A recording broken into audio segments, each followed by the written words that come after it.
the gank from the Elise's perspective is like, wow, I can go, wherever I want. Maybe the Trundle one won't be the best, but mid and bottom look pretty juicy here.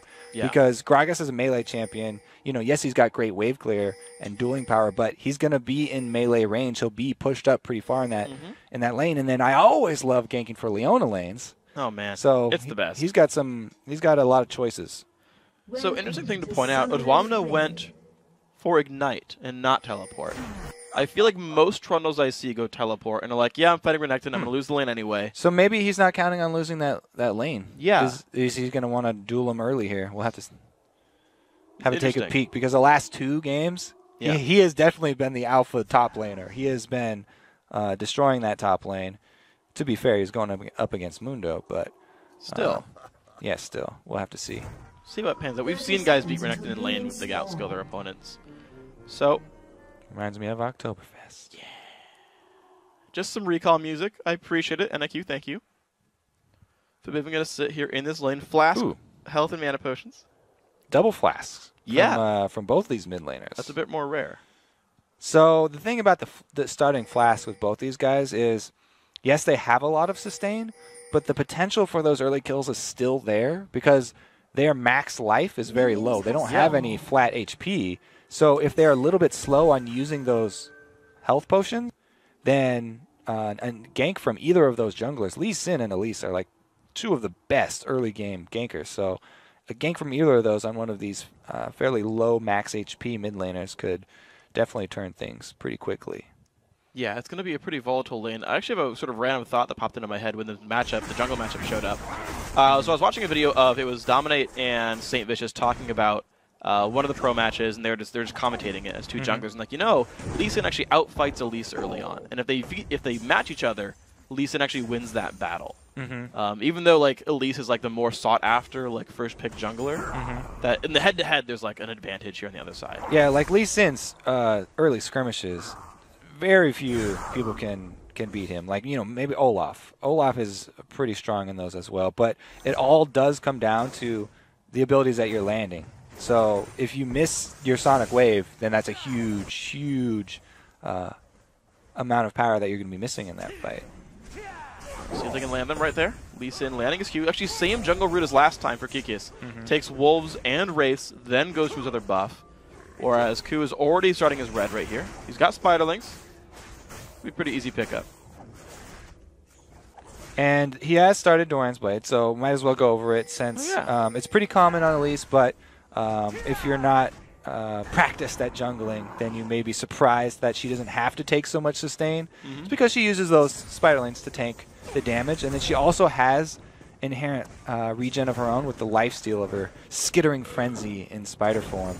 So as long as you maneuver yourself around to have your Spiderlings tank the large minions in the camp, and you'll be just fine with that Doran's Blade. Looks pretty happy for these guys overall. Top lane is getting pushed in now by Jokies. He's got equal minions actually, so Odwamna holding up, just taking a little bit of damage here.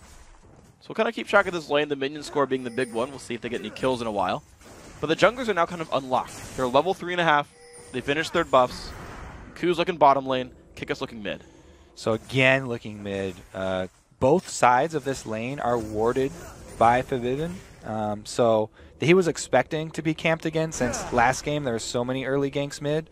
And he's got himself in a pretty good spot here to answer. Okay, it's going to be actually the jump in on both sides here. Alendix not going to get jumped on too much. Forbidden does get out, loses the passive. That's not too big of a threat. He did lose a lot of HP there, but as we said, going heavy regeneration, both of these mid laners. So he's chugging up both his real potions after the flash charges. And as we said, he saw Lee Sin, so he was really just trying to waste his time there. There's the all-in from Gragas. Yeah, Ignite and Body Slam. Can he flash Q? No, Forbidden will get out. Just a little bit of health left, but an early recall forced out of Forbidden. Can he land this Q? No, 3 seconds left in the recall. He's not going to look for it. Okay, so he didn't really have vision there. You got to man mode it, dude. You got to try. Can't up it. I mean, just on the off chance that you do catch him there, just throw a Q. There's actually, I think my favorite clip is of a jungler. It's from Snoopy at the World Championships. Oh, the Cho'Gath? Yeah, that he Q's in the fog of war and is like, I'm gonna die to Ignite, and flashes, kills a Nocturne, levels up off the kill. And it's like, what Ignite? It was glorious. I loved that. That was pretty good. Outplay. Easy. Easy. Yeah, you say worth it in all chat. You say easy. Get tribunaled for it. But I have to say, since LeBlanc did see Lee Sin out there and he was trying to waste his time, it ended up costing him his flash. Trading Ignite for flash, pretty good for Gragas. Yeah. Since he can easily finish off a gank with just a flash body slam, he doesn't need Ignite. So repeat visits from Lee Sin could very well be a thing in this mid lane. I feel like the Biven's kind of aware, is aware of how scary that's going to be. Look at his inventory. Yeah. He's got a Doran's Ring and then 5. A little bit worried here. He's going to want to keep up those double wards on each side of his lane. Ooh, what a good cocoon. Jump in onto a Lennox. 130 health left on that one. Shield comes across. One more attack to do it. That's going to be first blood. Going over to Hjarnan. Very well played, Cloud9 Eclipse. Now, that's why you don't want to be predictable as a jungler. Lee Sin here, Kikis, ganking mid over and over, just as we saw last game. So they were expecting it. That's why LeBlanc, all of these wards, all of these consumables, she's aware for it. Even though it was successful and got her flash, no kill. Whereas Ku has changed it up. His first several ganks were all bottom lane. Wow. So, good ganks coming up through. Kikis going to clear out the pink ward very safely, but Fabiven knows he is under fire. Yeah, that was unfortunate for LeBlanc, because when you buy an early pink ward like that, you're investing a lot of early money, and you expect it to last a very long time because it's so early in the game. But when the jungler roams right through it, and, only a minute later, pretty big letdown there. Ooh, some good damage coming through. These guys still trading blows in the mid lane. Ku looking for it, but on top of a ward, Kikis is in Fog of War. Pulse knows more about this one. Ku's going to back off, goes around the side. So it's pretty much all on, can he land the cocoon to start it off. If he doesn't, then the 2 versus 2 will go sour. Lee Sin can easily, as we said, out-duel as long as that cocoon doesn't land on Gragas and they don't burst him down in the first few seconds. Or Lee Sin could just leave. Kikis backs off, goes for his blue buff. Now, theoretically, this is timed. Every player kind of knows that, hey, blue respawns about 7-ish minutes. The Pulse going to get this pretty much uncontested. Gragas gets that one. Okay, that's safe. Elise counter jungles some of the Wraiths on the top side, goes back to mid. They know blue buff here. They know Lee Sin's off to the right. They jump in, land the root. They land the cocoon as well. So much damage, and that's the kill picked up. Blue buff going over to Fabiven. Nice. Yeah, he makes sure that cocoon lands by flashing in for it, and Fabiven sets it up, landing the chains first. Very well done. They actually waited out the Lee Sin for so long that Pulse gave up on the mid lane gank, and Cloud9 come out ahead. I would have expected, even if that gank had failed, Ku to then have the option of further jungle invading. But because he had to flash in there and take some hits, you don't want to overstay your welcome. And I got to hand it to Fabiven as well, landing the EQ to silence to prevent a flash from letting NIQ get out of that one at all. So I was like, he had flash up and couldn't even use it. So that's a rough one. Silences enough of a CC in the mid lane to make the kills happen. Cloud9 Eclipse actually holding to this bottom lane pretty much equally. For being, like we called them again, the MVP at the beginning of this match, they haven't done anything aside from luring some jungle ganks to get the pressure. Yeah. I feel like AD carries get a lot of the fame just because you give them a lot of kills early, and then because they have so much damage, just late game they're getting all the last hits.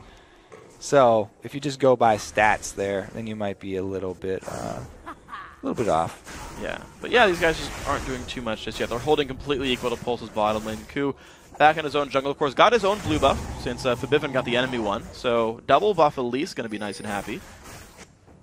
And a lot of wards, too. I like how Cloud9 constantly, people are buying real wards, not relying on those trinkets. This is one of the few teams that does swap out their trinkets early so that their sweepers will be ready by level 9. And they make up for the lack of the trinket wards by buying actual real wards for themselves.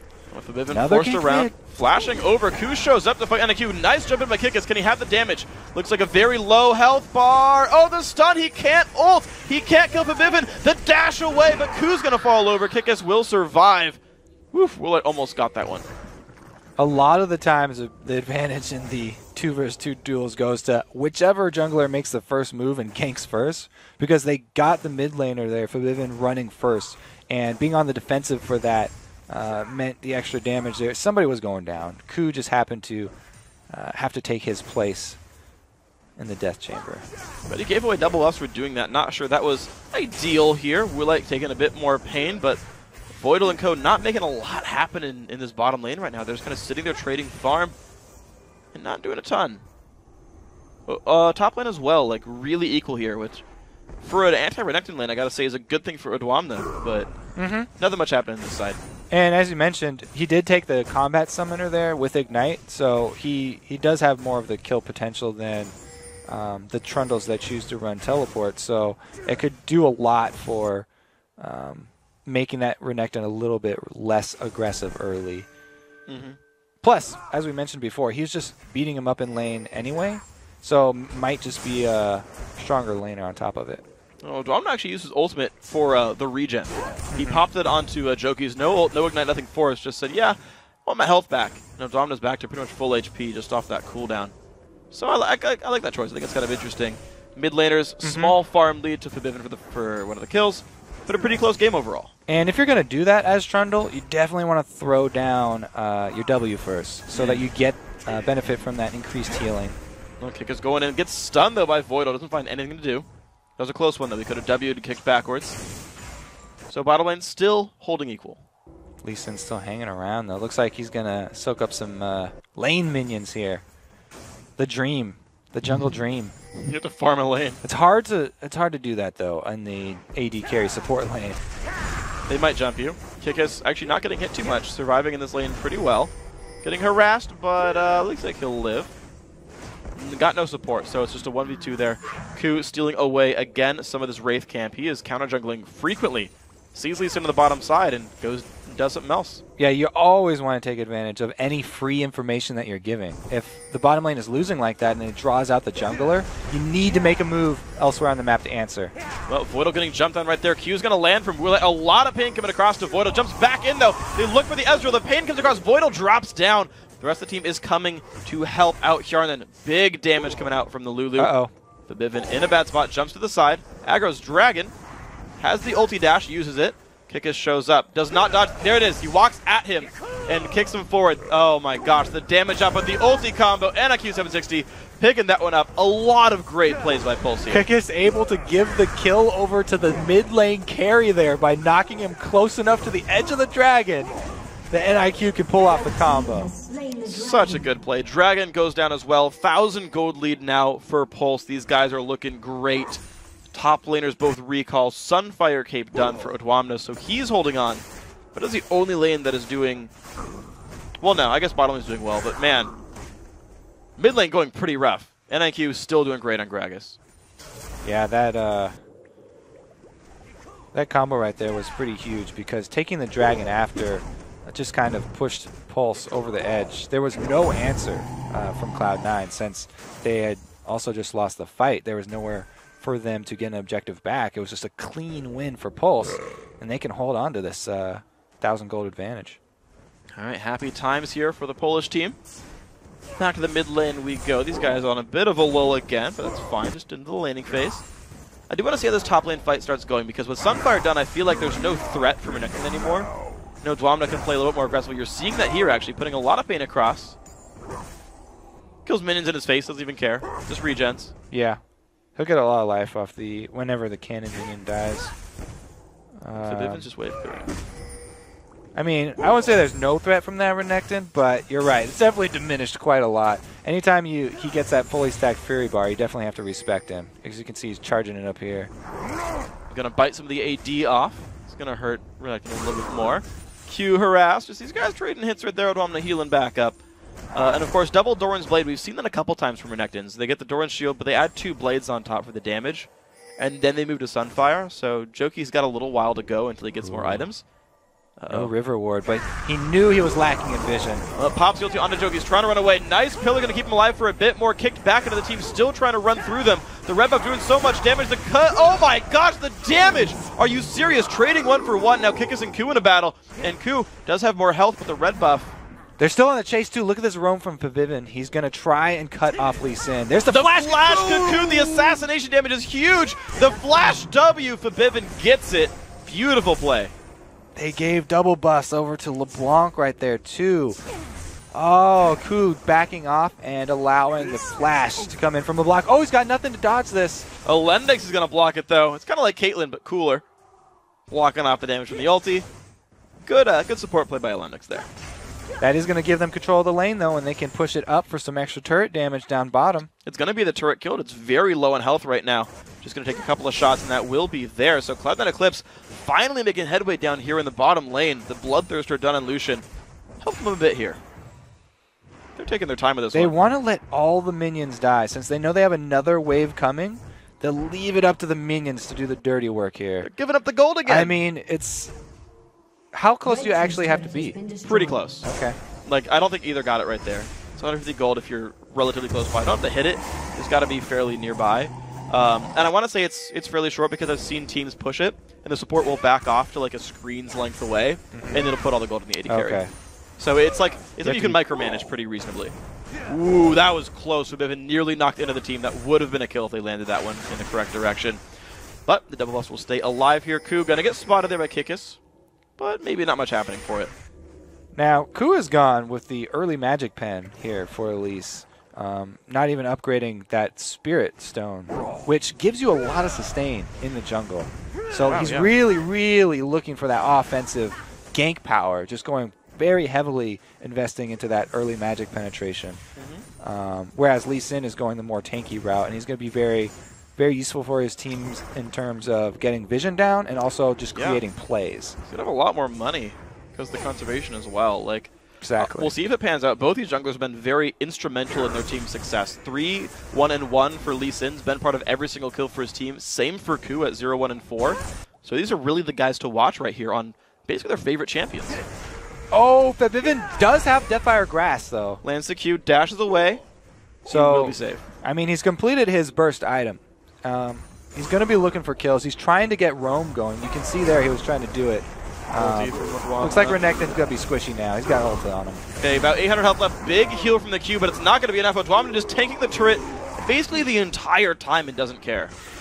Yeah, Trundle into Renekton looking pretty good there now, huh? Pretty happy for this one. Kieran's going to spot Kikis, who's very overextended. Kicks back, double knock up there, but on the wrong side of the map right here. Top lane turret will go down, and now can Kikis get out? Ward over the wall. They spot him. He's got backup coming. And he's the one who went with that Sightstone, so he can make the plays. Whew, flash from Kieran keeps himself alive. That again would have been a kill. So a lot of narrowly missed Gragas ultis so far in this game. Kikis still making... Alright, I guess he's fine. They just kind of stopped trying. Pretty close game here. It's really going to depend on, I think, the LeBlanc roam. Can we see him make use of this Deathfire Grass that he's rushed? Because right now, it looks like he keeps getting chunked out before the fight even starts. Yeah. And if LeBlanc has to use her ultimate defensively, then it takes out so much of her damage. Keep in mind that she also did not bring magic with his glyphs. Gragas could one-shot her later on in this game. Ku on one side, Fabivin on the other. They really want to make this pincer movement work. Can Voidal get some of these engages going? There we go. Cocoon onto Woolite. Damage coming across. A lot of pain there onto Ezreal. Ulti in from Lulu. Repelled up. No damage coming across. Woolite still low. One hit from dead. They can't find it. 760 locked up. The damage burst coming through. Not quite finding the damage. Kikis jumped on as well. Just a lot of traded across damage here. The ulti in from Trundle keeping himself sustained up. Lowering the health on Lulu. No kills still picked up. Huron then found by 760. He's got to be careful. Puts the damage back across. Into the brush he goes. Still 0 for 0. Nobody dies. Low health bars. Now, who's going to regain control of the Dragon Pit, though? Because both of them have been chunked down. Looks like it's Joki's forced a little bit backwards. Cloud9 Eclipse actually giving away control. Pulse not trying to take it either, though. It's safer to get damage on that mid turret because they have a minion wave coming. Even though Trundle's pretty tanky right now, tanking up the Dragon is a lot of extra damage when these fights are so close. And it's going to be scary here. Minion's going to drop down. Kieran then back to the bottom lane here, trying to keep his turret healthy and remove the minions in front of it. Gragas, new blue buff. Blue buff for C9E is up right now. Dragon, again, on the table. But there's no AD carry for Pulse right now. He's on the other side of the map. Both AD carries seem to be just farming up here. Ezreal with red buff is a huge, huge annoyance, though. Oh, Voidal does get tagged. Good damage from Kikis. Jumps over. Almost pulled Voidal in the Dragon Pit. That was actually close. You can pull someone with you. That was actually... If he flashed, you would have gotten him into the Dragon Pit. Yeah, pretty close right there. And that probably would have been the death of old Voidal. Probably a flash trade. Coup going forward. Pink ward control here for Pulse. Might get traded out. Oh, kills the Spiderlings. Poor baby spiders. Well, that was not what he wanted. I do like how the extra sweeper is coming into play for Cloud9 here. Bivin on LeBlanc is looking for those assassinations, so he's been clearing out wards. Okay, so they just give up the dragon, and they're trying to answer it with turret here, but they have to answer very fast. Okay, well, the team is coming in. Pulse likely to be here very soon. Turret goes down. Will we see an engage? Barrel's coming across. Battle might start. There's the knockback. Doesn't do much. Only Hits the tanks. Yeah, that's not an ideal shot. NIQ forced back a little bit. A lot of pain off of the Voidal. Voidal goes down. Kulik not doing much either. The damage off onto the front liners here. Dwamna and Joki's taking pain. NIQ in the front lines. Q forced backwards. Pulse looking very good in this fight. Voidal already dead, of course. 5 versus 4. The chase. NIQ looks for a Q. Hits on him the Q. Not much health left on Elise. He's forced back. Cloud9 Eclipse losing that battle. Yeah, Elise still very squishy. Now we also have LeBlanc running for her life, very low on mana. They definitely have control of the mid lane, and they're not letting them back either. Look at the dash in. Kikis, though, gets baited in. Nice job, Kieran. Then jump in now for the AD carry. Woolite overextends a bit, does not kill off that one. It's going to be the mid turret finally going down, but trading a kill apiece for a turret and a dragon for one turret. I have to say, Renekton lasted a lot longer than I thought he would at the beginning of that, too. Elise, a lot of her damage does come from her spider form and getting in melee, but she's so squishy with this build here that is very heavy magic penetration. It wasn't able to stay in there long enough to do a lot of the damage and had to back out pretty quickly. Only now gets a Ancient Golem, so finally upgrades the jungle item here for Ku. Get a little bit more stats there. We'll see if that pans out nicely, if he gets more tankiness as his game moves on. But so far, yeah, the jungle pressure, I feel like it's been a little bit better for Kikis now as we've gone farther into this game. Of course, the gold, very equal. 300 gold separates these teams. Yeah. And Kikis, as you talked about, like he went with the utility full health build, so he's been able to stay in the fights longer, and he's able to make the plays with his dragon kick because he has the confidence that he's not going to get bursted down so quick. So he's a little bit less jumpy with his play. You know, something I've noticed as well, like it's been a trend with mid laners, and I want to say some of the junglers, actually, yeah, with Elise it is. We're seeing less and less magic resist glyphs. Both LeBlanc and Elise have 30 MR, which is what you start with. With Sword Shoes and Runes, you've got like 22 magic pen on Gragas. With Void Staff, they've got 0. And like he's just going to be doing true damage like for most of this game. I feel like that's part of why Ku's dying so fast. It's part of why Fabivin keeps getting pushed out of fights. I feel like people should do that less. Yeah, well, so with Jungle Elise, he's looking to have really high impact early ganks. Yeah. So that's why a lot of people go with the hybrid offense tree and the magic or the AP blue runes instead of the magic resist blue runes, just so the early ganks are that much more effective and you have like the maximum offensive potential. Yeah. But once you get to this stage of the game where it's transferred into team fights, that's where you see the fall off. And you're right, the area of effect magic damage is really hurting Cloud9.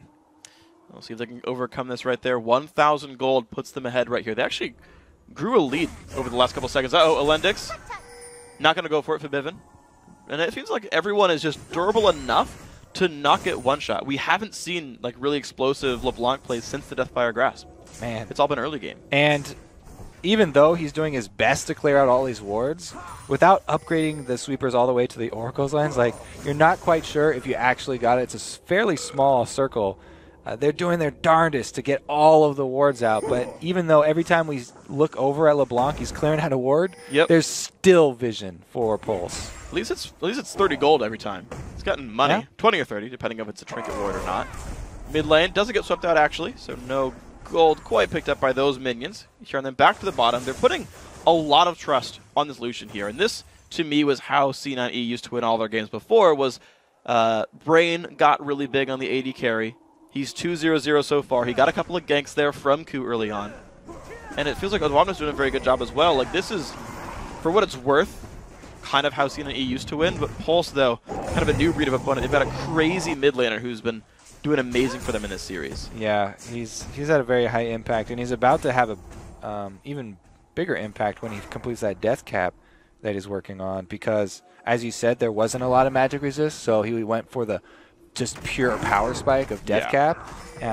Only just now we saw Negatron Cloak being picked up by Ku. He's definitely tired of feeling that AoE burn. Yeah, take a little bit less damage this time around. We'll see if he goes Banshee's Visage or what. I haven't seen Abyssal before. I wouldn't even be that surprised to see it. Focuses off some minions. Looks like the jump on a kick is not going to bring him down. Ward doesn't quite land on the brush, so that's not actually going to see too much. Now, he's still running back and forth. This Trinity Force Blade of the Ruined King build is going on Ezreal as well. I like it a bit more on Lucian than I do on Ezreal. Yeah. Since Ezreal already has a pretty easy time kiting around and not as high damage in those team fights, it feels like he's not going to have that big of an impact. Yeah, I actually, my favorite is actually Trinity Force Infinity Edge, just because I thought you said you don't like it. Except Ezreal's a weird one. Just because you have so much free attack speed, grabbing crit as your second item is a really big power spike. And then I actually usually add a Phantom Dancer. Like, I'll just stack crit on him. It's kind of weird. There's like a bunch of really random builds because of the weird way they scale. What you're saying is there's exception to every rule. It's a complex game, Kobe. Okay. I'll let you off the hook there. Yeah. But yeah, Ezreal, I mean, it's kind of the same idea though. He gets benefit from the on-hit effects as well with his Q from Blade of the Ruined King. It's just I don't feel like it's the same impact. Yeah, he scales off it less than Lucian does, who gets the free auto attacks as well as the attack speed scaling from his other abilities. It's not bad on Ez, though. I still do like it. Look at that rotation, though. That was even after they took the Gragas ulti. Still had the confidence to burn Dragon down in time. That was fairly bold call right there, and they just barely got away with it. Well, good job by these guys, though. Now 2,500 gold puts Cloud and Eclipse ahead. Doing a bit better job in this mid-game than they were last time. Not finding themselves caught out. Speaking of that, Hjarn then nearly gets killed. So almost not finding themselves caught out. Trundle here is all by himself with this turret. 1 versus 4, nearly 1 versus 5. There comes Pavivin to help this one out, but this turret still taking damage. NIQ not in the best spot right here, but this turret does fall. Nice job by Pulse. So they're able to answer the Dragon. Since Cloud9 went for that bold call while they were low health, yes, they got the objective, but it left the map exposed afterwards because they must recall after taking that one down. And Pulse were able to even out with that mid-secondary turret. So it was a good adaptation there by both teams. Yeah, I've really liked both these teams' mid-game play calling in terms of like, well, we can't do this, but if we go somewhere else, we know they're not there and can take stuff. I've seen a lot of these turret pushes come through. It's a nice set of plays by these guys overall. Instead of just kind of saying fight fire with fire, they fight fire with water, which, as you know, is super effective. So it's been really good for these guys. Doesn't look like anybody's got any grass here, so I guess that strategy is going to work out. The Blade of the Ruined King finished again with Odame. And, you know, it works just as well on Trungle as it does on Shyvana. So I'm really liking that he is going offensive once again. Yeah. Since he's kind of past the point where he does have to be super worried about that Renekton, and he's looking to be a split pusher. And I don't see a single person that can handle him all by himself from Pulse. So no, he's pretty much at that point where they're going to have to dedicate multiple resources to him. Yeah. And all he really needs to do now is start getting some good ward coverage to back up his aggression. Yeah, I was going to say, because he can't get over walls, doesn't have teleport, has to walk his way to every fight. He can make his own walls, though. He can make his own walls, but they get jumped over by everyone on Pulse. Did you know? Did you know? It deals 1 true damage, the pillar. Yeah. That's why you can actually steal Baron with it. As someone... has that ever happened? Yes, it has happened. Wow. There was a post about it. That's awesome. But yeah, it just does 1 true damage for the purposes of taking tower aggro. Yes. So if you trundle pillar somebody under a turret, you're going to get shot. Got to be careful about that one. Bang, bang. Yep. Olivia's wall does the same.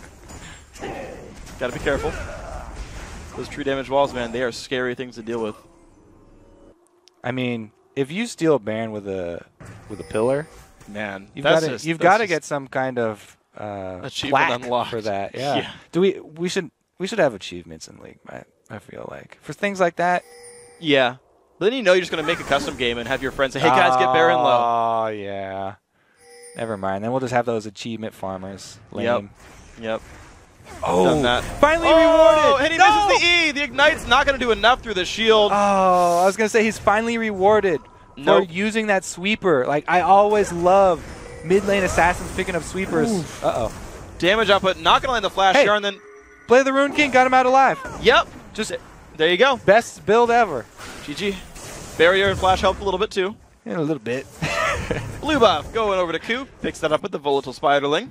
He's going to be safe on this one. Mid lane still getting pushed around. Cloud9 Eclipse looking a bit better in this match overall. Going back to the lanes, though, they're taking it extremely slow. I mean, this is a close game. The team can just say, oh, yeah, we'll just siege and win. So, well, I mean, yeah, if you're sieging against a Gragas. So that's really good wave clear right there. Yeah. And Ezreal actually can counter poke at the turret, which is really annoying, especially if he has a red buff. So they're trying to play to their strengths with that LeBlanc and catch people out, as we saw with Lee Sin. They just haven't been able to actually capitalize on that. If this team does siege up, they kind of rely on the Elise Cocoon to land, and if there's aggression from Pulse, then they just try and trundle pillar and book it. Yeah. So good luck then. Good luck catching him, because you don't have the ability to very easily. We'll see what these guys actually do for their mid-game plans, because I always ask the question. I never know definitively what the way to continue an advantage is or to build an advantage outside of all right, fight really well at Dragon. Ooh, bit of damage. Pops an early, again, Lulu ulti onto Wu Lei. Right. He's going to survive. So well, I was thinking that they were going to go with the Trundle split push plan for Cloud9, but it doesn't seem to be the case. Yeah. They're really just fighting the vision war tooth and nail and still waiting for a LeBlanc pick. Let's see. Mid lane, definitely trying to get the ward coverage. Looks like Baron is kind of the target for C9E. That's where kind of a lot of their ward coverage is going. They're sweeping a lot around there. Another ward goes down. Oh my god, 3 sweepers down at once. Killing the wards. A lot of them going away. Another ward going down. Yeah, so we have 3 sweepers on both sides. On both teams, I should say. Locket is done here for Kikis. So very teamwork oriented. No Aegis at all for C9E. Hey, he's got a longsword there. He's getting a little crazy. He's getting carried away with himself. Going damage on that Lee Sin. That's a cool way to play it. Yeah, 1 longsword. Well, I was going to say get a Hydra and kill things, but sure, yeah, 1 longsword. That's pretty much the same thing. Similar damage. All right, Dragon going to pop up in about 5 more seconds here. Will they find Coop? Good damage there. Kick is forced away. I don't like that one so much anymore. Will it in the back line? Shield coming across. Juki's in the front line. Nice stun coming out from Voidal. Juki still forced away. Has to run. Trundle Pillar comes out here and then dodges through it. 1 kill picked up. Make that 2 kills picked up for 1. Good start to this fight for Cloud9 Eclipse. NIQ 760 forced away by this one. Pulse still running here and then he's going to be safe. And Dragon Control is Cloud9's now. And I think at the other side of the map at the beginning of that chase, Gragas double ulted Elise and just LeBlanc. He zoned out the Vivian there with his combo at the fight. That's why we saw the LeBlanc clone pop so far back in the jungle and him trying to run around. Rest of the team could carry though. Ooh, dodges the body slam just barely and the barrel. Hjarnan getting himself away 2-0-2 on that Lucian. Once again, back to no deaths. Mid lane turret, tier 2, gonna drop down for Vivian with a kill credit on this one. Pulse kind of reeling now after that fight. Yeah, so that was a great pickoff for Cloud9. Not only did they get the kills, but also Dragon plus mid turret is a very big boost to their gold lead.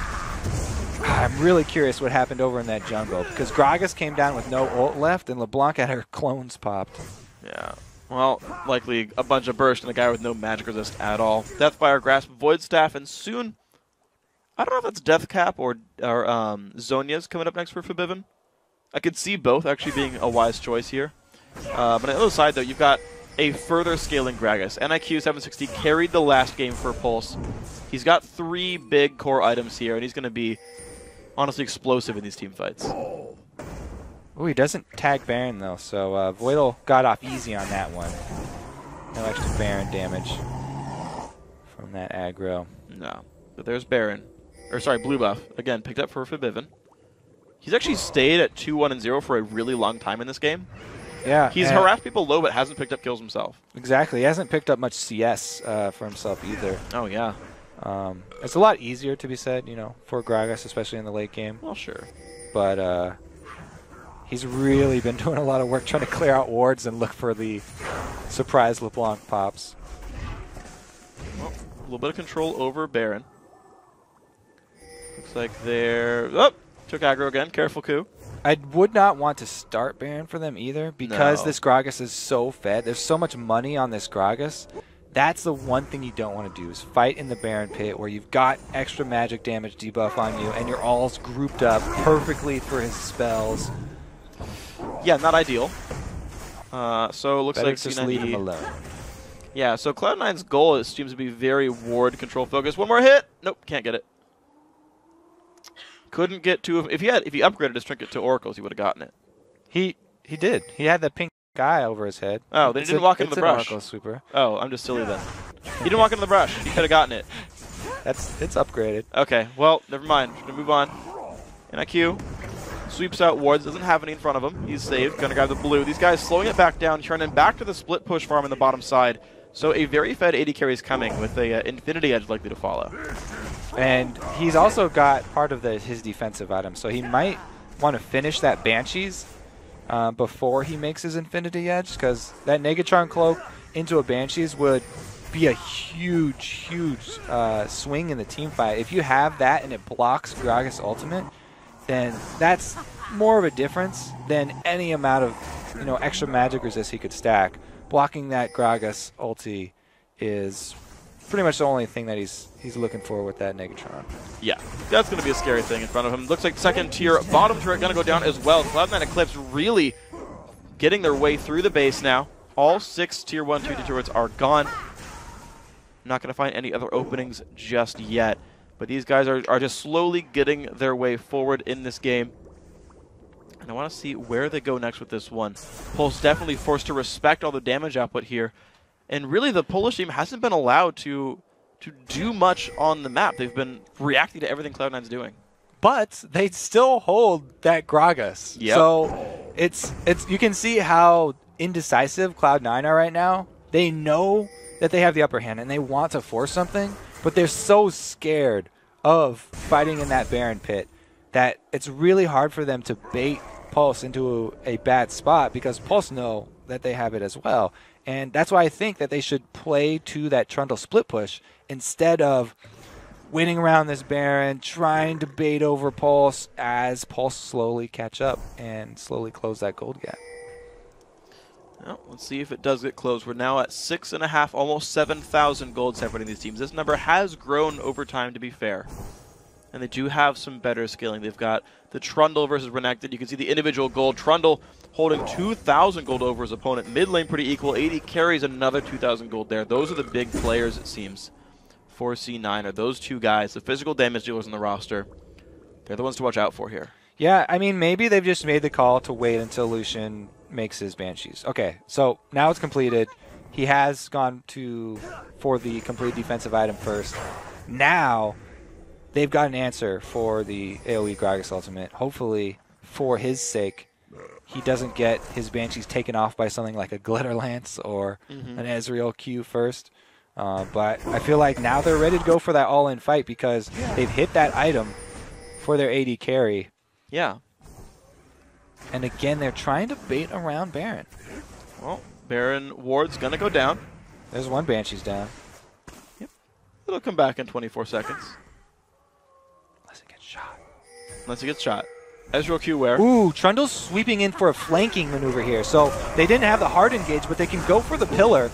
Bit of damage there on the AD carry and mid laner. Cocoon off on the side. Odwamna still just chasing down the front line. Nice solar flare. It's going to lock up Juki's a bit. The dash forward. Not quite enough damage from LeBlanc and just gets exploded right there. Forbidden drops. They trade 1-for-1. Mid laner's dead on both sides now. Juki's back in towards Odwamna, who's forced to run away, getting chased down by this Ezreal. But in comes the AD carry. Harnan picks up one. The jump in now from Voidal. Again, the dash is away, but it's going to be the Cocoon. On to Renekton, the damage output coming over the Juki's. Can he fall down? Ignite is on, and he will go down. Voidal finding that one. 3-for-1 in this fight. Cloud9 Eclipse not done. They chase down. Kick is stunned up. Dashed away. He comes to safety, but the inhibitor under fire. Great flank there by Odoamne on the Trundle, coming in from the slide to land the slows and set up Voidal for his Leona ultimate. Oh my gosh, they're trying to actually close the game out right here. 20 seconds on any revives now. 4 versus 2. Low health bars though. First turret's going to be going down. Kicka's great kickback, knocks into 3. Still the damage coming across towards the Nexus. This could be the game right now. Kicka's very low, forced to run away. The jump in, Ku not going to quite pick up the kill. Going to be forced back, but the Nexus falling down to half health. Cloud9 Eclipse going to make it into the semifinals. I have to say, with how much hype there was for the Cloud9 EU team, Pulse deserves so much credit. Yeah. Because they played both of these games really well. I think that's definitely an EU Challenger team to keep your eye on because they look like a very, very promising team.